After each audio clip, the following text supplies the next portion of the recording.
Você acreditaria se eu dissesse que o maior líder da igreja primitiva, o homem que caminhou sobre as águas e viu Jesus transfigurado diante de seus olhos, também foi o mesmo que o negou 3 vezes em uma noite decisiva?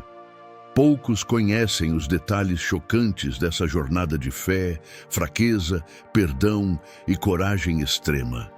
Neste vídeo, você vai descobrir como um simples pescador chamado Simão se tornou São Pedro, o apóstolo que terminou sua vida crucificado de cabeça para baixo por escolha própria. Prepare-se para conhecer a história que poucos têm coragem de contar. Se esse tipo de conteúdo desperta a sua curiosidade e fé, já deixe o seu like, inscreva-se no canal e comente aqui embaixo. Você já conhecia o fim trágico e heróico de São Pedro? Simão era apenas mais um entre tantos pescadores que enfrentavam as águas instáveis do Mar da Galileia. Sua rotina era árdua, repetitiva, marcada pelo lançar e recolher das redes, lutando contra a natureza para garantir o sustento da família. Ele morava em Cafarnaum, uma vila estratégica para o comércio de peixes, e trabalhava com seu irmão André, um homem de coração inquieto, que já havia escutado os ensinamentos de João Batista e fora tocado por sua pregação sobre o arrependimento e o reino dos céus. Foi através de André que Simão ouviria pela primeira vez o nome de Jesus. O encontro que mudaria para sempre sua vida aconteceu em um dia comum de trabalho. O Evangelho de Lucas nos transporta para a cena em que Jesus, cercado por uma multidão sedenta por suas palavras, sobe ao barco de Simão para ensinar melhor à beira do mar. Após o ensinamento, Jesus propõe algo que desafia a lógica de um pescador experiente: lançar as redes novamente após uma noite inteira de fracasso. Mesmo duvidando, Simão obedece. E para sua surpresa, a rede quase se rompe de tantos peixes. Um milagre diante de seus olhos. O impacto daquele momento foi profundo. Simão cai de joelhos tomado por um sentimento de indignidade. Senhor, ausenta-te de mim, porque sou um homem pecador. Mas Jesus, com um olhar que atravessa o medo e a culpa, responde com uma frase que mudaria o curso de sua existência. Não temas. De agora em diante, serás pescador de homens. Lucas 5:10. O chamado não era apenas para segui-lo, mas para abandonar tudo e mergulhar em uma missão divina. Simão aceitou sem hesitar. Deixou para trás as redes, o barco, a rotina conhecida e seguiu Jesus junto de seu irmão. Nascia ali não apenas um discípulo, mas um homem em processo de profunda transformação. Logo, receberia um novo nome, Pedro, que em aramaico significa rocha. O nome não era apenas simbólico, era profético, pois sobre essa rocha, Jesus anunciaria que edificaria a sua igreja, Mateus 16:18. Pedro passaria então a caminhar lado a lado com o Messias, presenciando os atos mais extraordinários já registrados na terra. Curava-se com um toque, expulsava-se demônios com uma palavra, transformava-se água em vinho, multiplicava-se pão para milhares. Mas mais impressionante que os milagres era a presença de Jesus. Pedro não apenas observava, ele era moldado. Cada gesto, cada ensino, cada confronto o puxava para longe do homem rude e impulsivo que um dia foi. Em Cafarnaum, Pedro testemunha um episódio marcante. Um homem possuído por um espírito maligno é libertado diante de seus olhos em uma sinagoga. Mais tarde, em sua própria casa, Jesus cura sua sogra apenas ao tocá-la. Era como se o reino de Deus estivesse se infiltrando em sua vida íntima, reformulando sua visão do mundo. A fé de Pedro começava a ser costurada com experiências vivas, transformadoras, que não podiam mais ser ignoradas ou explicadas apenas com a razão. Apesar de suas limitações, Pedro buscava compreender os mistérios que Jesus anunciava em parábolas. Era curioso, intenso, frequentemente o primeiro a falar e o primeiro a errar. Mas sua convivência com o Mestre não era apenas aprendizado teórico.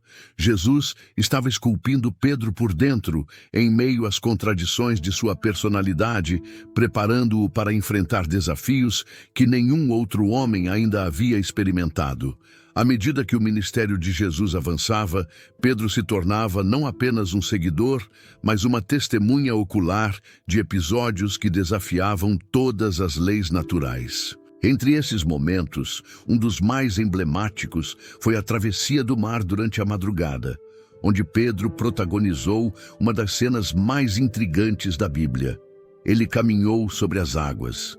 O relato está em Mateus 14, quando, após uma tempestade, os discípulos avistam Jesus vindo até eles, andando sobre o mar. Pedro, impulsivo e movido pela fé, pede para ir ao seu encontro, e Jesus diz: "Vem." Com os olhos fixos no Mestre, Pedro pisa fora do barco e caminha sobre as águas. Por alguns instantes, desafia o impossível. Mas ao sentir o vento forte, seu medo vence a fé. Ele afunda. E é então que Jesus estende a mão e o resgata, dizendo: "Homem de pouca fé, por que duvidaste?" A cena, além de espetacular, é profundamente simbólica. Ela revela a tensão constante entre fé e medo, coragem e insegurança, marcas da jornada de Pedro até sua maturidade espiritual. Outro evento que marcou o coração de Pedro foi a transfiguração. Em Mateus 17, Jesus sobe a um monte com Pedro, Tiago e João, e diante deles seu corpo resplandece como o sol, e suas vestes se tornam brancas como a luz. Moisés e Elias aparecem conversando com ele. Pedro, tomado por um misto de êxtase e reverência, oferece fazer tendas para os três. Mas uma voz vinda do céu interrompe sua fala. "Este é o meu filho amado, em quem me agrado. A ele ouvi." Pedro e os outros caem com o rosto em terra. Esse momento revelou a identidade divina de Cristo de forma incontestável e preparou Pedro para os desafios que se aproximavam. No entanto, nem mesmo experiências tão sublimes impediram Pedro de revelar sua natureza humana e frágil. E o momento mais doloroso dessa vulnerabilidade foi sua tripla negação de Jesus. Pouco tempo depois de prometer lealdade até a morte, Pedro foi vencido pelo medo. Enquanto Jesus era julgado, Pedro estava no pátio. 3 vezes foi reconhecido como discípulo. 3 vezes negou. E quando o galo cantou, Pedro se lembrou das palavras de Jesus e chorou amargamente. Essa queda foi dura, vergonhosa, pública, mas também foi necessária, porque foi nesse abismo de culpa que Pedro seria reconstruído por dentro. Sua confiança própria foi quebrada, dando lugar a uma dependência mais profunda do perdão e da graça. E essa reconstrução começaria no mesmo lugar onde tudo começou, à beira do mar da Galileia, após a ressurreição de Cristo. Jesus reaparece e realiza outro milagre com os peixes, assim como no início. Depois da refeição, chama Pedro para uma conversa restauradora. 3 vezes pergunta: "Simão, filho de João, tu me amas?" 3 vezes Pedro responde que sim. E 3 vezes Jesus o encarrega: "Apacenta as minhas ovelhas." O mesmo homem que o negara 3 vezes é agora confiado com o rebanho, uma redenção à altura de sua dor. Essa reconciliação não foi apenas um gesto de carinho, mas um comissionamento. Jesus estava confiando a Pedro não só perdão, mas autoridade. A partir dali, ele não seria mais um seguidor, mas um líder, um pastor de homens, a rocha sobre a qual a igreja começaria a se erguer, e tudo isso em meio às suas limitações, falhas e arrependimentos. Um testemunho vivo do que a graça pode fazer com quem se dispõe a recomeçar. A fé de Pedro, então, deixava de ser apenas empírica. Ela havia sido testada no fogo da humilhação e forjada na misericórdia de Cristo. Era hora de colocá-la em prática. E o mundo testemunharia o poder dessa nova fase da vida de Pedro em um evento que marcaria o nascimento visível da igreja, o Pentecostes. O momento decisivo para a missão apostólica de Pedro Aconteceu em Jerusalém, durante a festa de Pentecostes. Os discípulos estavam reunidos em um só lugar, quando de repente veio do céu um som, como de um vento impetuoso, que encheu toda a casa. Línguas repartidas como de fogo pousaram sobre cada um deles e todos ficaram cheios do Espírito Santo. Foi um divisor de águas. Aquele homem que outrora negara Jesus agora se levantava com ousadia diante de uma multidão para proclamar a verdade do Evangelho. Pedro, tomado por uma autoridade sobrenatural, explica que aquilo era o cumprimento da profecia de Joel. Ele revela que Jesus, o Nazareno, havia sido entregue, crucificado e ressuscitado, e agora estava exaltado à direita de Deus. Suas palavras cortaram os corações dos ouvintes, e quando perguntaram: "Que faremos?", ele respondeu sem hesitar: "Arrependei-vos e cada um de vós seja batizado em nome de Jesus Cristo." Naquele dia, cerca de 3.000 almas foram salvas. Nascia ali, sob a liderança de Pedro, a Igreja de Cristo. A partir desse momento, Pedro passa a ser reconhecido como uma figura de autoridade espiritual. Seu ministério se manifesta não apenas na pregação, mas também em milagres extraordinários. Em Atos 3, ele encontra um homem paralítico desde o nascimento, à porta do templo. O homem pede esmolas, mas Pedro responde: "Não tenho prata nem ouro, mas o que tenho, isso te dou. Em nome de Jesus Cristo, o Nazareno, levanta-te e anda." O homem se levanta imediatamente e entra no templo andando, saltando e louvando a Deus, causando admiração entre todos. A fama de Pedro se espalha. Em Atos 5, lemos que muitos enfermos eram colocados nas ruas apenas para que sua sombra os tocasse. Pessoas de cidades vizinhas vinham trazendo seus doentes e atormentados por espíritos impuros, e todos eram curados. O poder de Deus se manifestava de forma avassaladora através dele. Era como se a autoridade de Jesus estivesse agora fluindo através daquele pescador transformado que falava com sabedoria e operava sinais com simplicidade e fé. Mas junto com os milagres vieram também as perseguições. A nova fé crescia rápido demais, e isso incomodava profundamente os líderes religiosos. Pedro e os demais apóstolos começaram a ser vigiados, ameaçados e presos. Em uma dessas ocasiões, relatada em Atos 12, o rei Herodes manda prender Pedro após ter matado Tiago, irmão de João. Pedro é acorrentado, vigiado por soldados e colocado em uma cela com máxima segurança. Mas a igreja orava por ele incansavelmente. Durante a noite, um anjo do Senhor aparece na prisão. Uma luz invade a cela. O anjo toca em Pedro, as correntes caem de seus braços e ele é guiado para fora da prisão sem que os guardas percebam. A porta de ferro se abre sozinha diante deles. Pedro caminha por uma rua e quando o anjo o deixa, ele finalmente entende que aquilo não era um sonho, era uma libertação divina. Ele vai até a casa de Maria, mãe de João Marcos, onde muitos estavam orando por ele. Quando o reconhecem, ficam atônitos com o milagre.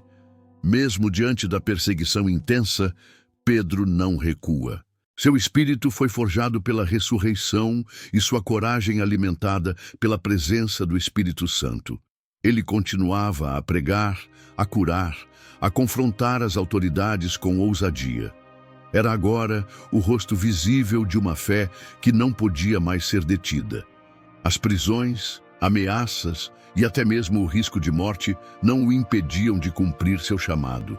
O homem que um dia teve medo de confessar a Jesus agora não temia mais nada, nem mesmo a cruz.